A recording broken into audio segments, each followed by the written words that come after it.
قرآن چیخ چیخ کے کہہ رہا ہے کہ جو نماز نہیں پڑھتا وہ پاکستان کے شناختی کارڈ میں مسلمان ہے، اللہ کے ہاں وہ مسلمان نہیں ہے۔ صحیح مسلم میں یہ حدیث لکھی رہ گئی 246 کہ بندے کے کفر اور ایمان، شرک اور اسلام کے درمیان فرق کی نماز ہے۔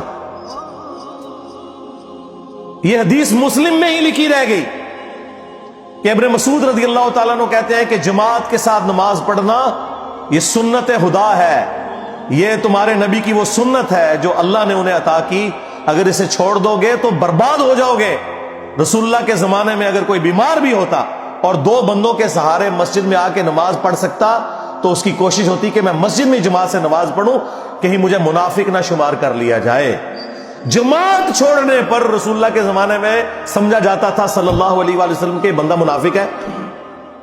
صحابہ کرام کو، اہل بیت کو کب معلوم تھا کہ ایسی امت بھی آنے والی ہے جو آپ سے بڑا عاشق رسول ہونے کا دعویٰ کرے گی اور نماز ایک نہیں پڑھے گی؟ تو وہ کہتے یار یہ تو بڑا آسان اسلام ہے۔ تو یہ حدیثیں تو مسلم شریف میں لکھی رہ گئی، پریکٹیکلی کس نے عمل کیا اس کے اوپر؟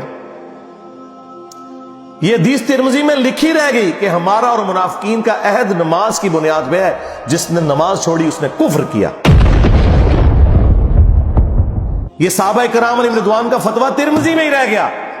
عبداللہ بن شقیق تابعی کہتے ہیں کہ صحابہ کرام علیہ رضوان تارک الصلاح کے سوا کسی کی تکفیر نہیں کرتے تھے، صرف بے نمازی کو وہ کافر سمجھتے تھے، باقیوں کو وہ تمام غلطیوں کے باوجود مسلمان تصور کرتے تھے۔ اندازہ کریں، یہ ترمذی میں لکھا رہ گیا جناب۔ ہاں، ہم جب چیخ چیخ کے یہ باتیں بیان کرتے ہیں، لوگ کہتے ہیں یار یہ کس قسم کی باتیں کر رہے ہیں، یہ کہاں پہ لکھی ہوئی ہے؟ سرکار کتابوں میں لکھی ہوئی ہے۔ یہی تو ہم آپ سے کہہ رہے ہیں کہ مرنے سے پہلے اے مسلمان کر لے اس پہ غور، کتابوں کا خدا اور ہے، بابوں کا خدا اور۔ یہ حدیث ابو داؤد میں ہی لکھی رہ گئی کہ بچہ جب 7 سال کا ہو جائے تو اسے نماز کا حکم دو، اور نہ پڑھے 10 سال کی عمر میں اسے سزا بھی دو، اور 10 سال کے بچوں کے بستر بھی الگ کر دو۔ یہ ابو داؤد میں لکھی رہ گئی حدیث، عمل کس نے کیا؟ یہ حدیث ابن ماجہ میں لکھی رہ گئی کہ نبی علیہ السلام نے فرمایا اے معاذ، اللہ کے ساتھ شرک نہ کرنا، خواہ تمہارے ٹکڑے ٹکڑے کر دیے جائیں، تمہیں قتل کر دیا جائے، سولی دے دیا جائے، یا آگ میں زندہ جلا دیا جائے، شرک نہ کرنا۔ یہ پہلی نصیحت۔ اسی حدیث میں دوسری نصیحت، نماز نہ چھوڑنا۔ تمہارا اللہ کے ساتھ عہد نماز کی بنیاد پہ ہے، اگر تم نے نماز چھوڑ دی تو اللہ کا ذمہ اٹھ گیا تم سے۔ اور تیسری چیز فرمایا شراب نہ پینا، یہ تمام برائیوں کی جڑ ہے۔ تو یہ حدیثیں تو لکھی رہ گئی سرکار۔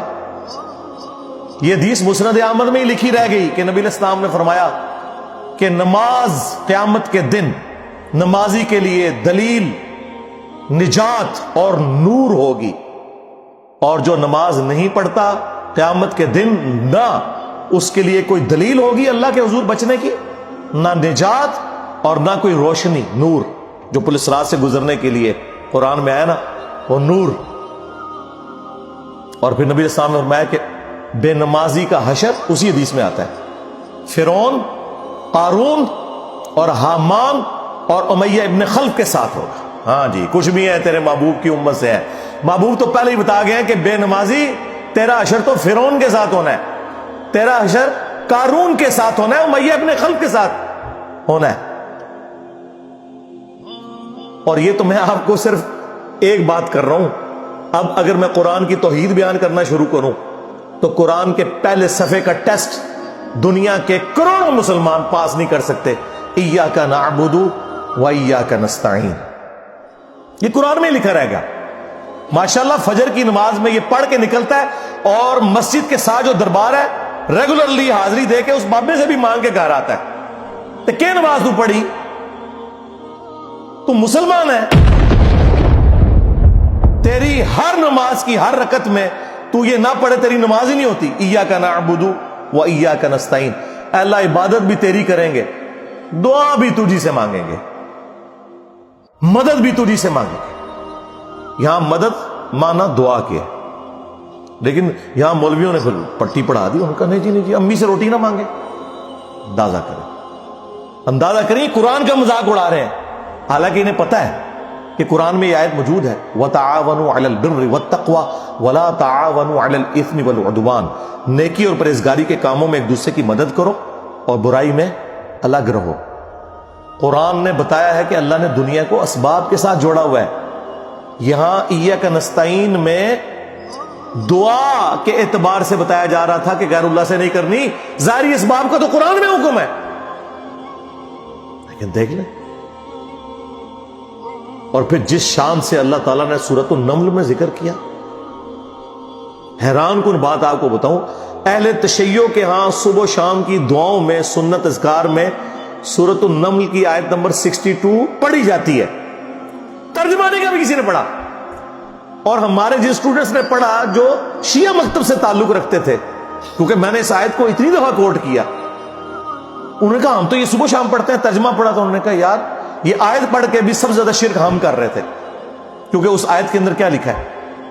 اَمَّن يُجِيبُ الْمُضْطَرَّ إِذَا دَعَاهُ، بھلا بتاؤ کون ہے جو تکلیف میں گھرے ہوئے شخص کی فریاد کو سنتا ہے، وَيَكْشِفُ السُّوءَ، اور اس سے اس کی برائی کو، تکلیف کو دور کر دیتا ہے، وَيَجْعَلُكُمْ خُلَفَاءَ الْأَرْضِ، اور تمہیں اگلوں کا خلیفہ کرتا ہے زمین پر، تمہارے ماں باپ کے مرنے کے بعد تم، تمہارے مرنے کے بعد تمہاری اولاد کو.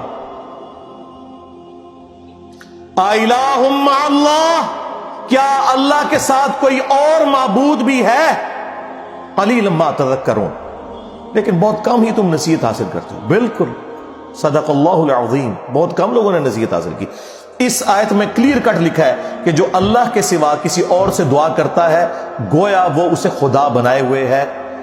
یا علی مدد کا مطلب سادہ نہیں ہے، اس کا مطلب ہے کہ آپ نے مولا علی کو اللہ کے مقابلے پر خدا تصور کر لیا. نہیں جی ہم تو انہیں اللہ کا بندہ مانتے ہیں. نہیں جناب، قرآن تو یہ کہتا ہے کہ اللہ کا بندہ مان کے یا بغیر بندہ مان کے. جب تمہارا یہ عقیدہ ہے کہ اللہ کے سوا کوئی تمہاری تکلیف دور کر سکتا ہے، جی پیچھے اللہ ہی ہے، اچھا اللہ پیچھے رکھ رہے ہیں. یہ دیکھیں حدیث میں لکھا ہوا ہے نماز کا طریقہ. اور نہیں جی ہمارے امام صاحب نے بھی تو وہی کچھ بتایا نا، پیچھے تھے اتنے بھی نبی علیہ السلام نے، نبی علیہ السلام پیچھے رکھنے کے لیے.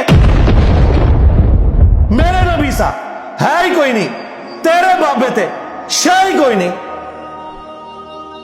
اللہ پیچھے، رسول پیچھے، آگے تمہارے بابے. عزتیں اویل کی ہیں تم نے اللہ اور اس کے رسول کے نام کے اوپر، چندے کھائے ہیں تم نے رسول اللہ کے نام کے اوپر صلی اللہ علیہ وآلہ وسلم، سواریاں سوار کی ہیں تم نے مکے اور مدینے کے نام کے اوپر، اور غداری کی ہے اپنے دین کے ساتھ. ممبروں پہ چڑھ کے کہتے ہو قرآن و حدیث ڈائریکٹ نہ پڑھنا گمراہ ہو جاؤ گے. واہ، یہ کوئی یہودی یا نصرانی آ کے بات کرے ہم منہ توڑ دیں. جس طرح آج آگ لگانے کے اوپر قرآن کو ہمیں کتنا غصہ چڑھا ہوا ہے. تیرا مفتی ہر جمعے کو کھڑا ہو کے کہ قرآن اور بخاری ڈائریکٹ نہ پڑھنا گمراہ ہو جاؤ گے. آگ تو یہ لگا رہا ہے، وہ آگ تو ایک دن تھی، اس سے کوئی فرق نہیں پڑا. قرآن کے ملینز آف کاپیز دنیا میں موجود ہیں، ملینز آف حافظ قرآن ہے. قرآن کو کوئی آگ نہیں لگا سکتا، دنیا سے ختم نہیں کر سکتا. اصل جو چور چھپا ہوا ہے وہ تیرے اندر چھپا ہوا ہے. جو یہ علماء ہیں شیاطین، جنات اور انسانوں میں سے شیاطین، جو تمہیں یہ کہہ رہے ہیں قرآن ڈائریکٹ نہ پڑھنا گمراہ ہو جاؤ گے، اور تم کہتے ہو مفتی صاحب نے فرما دیا. سبحان اللہ.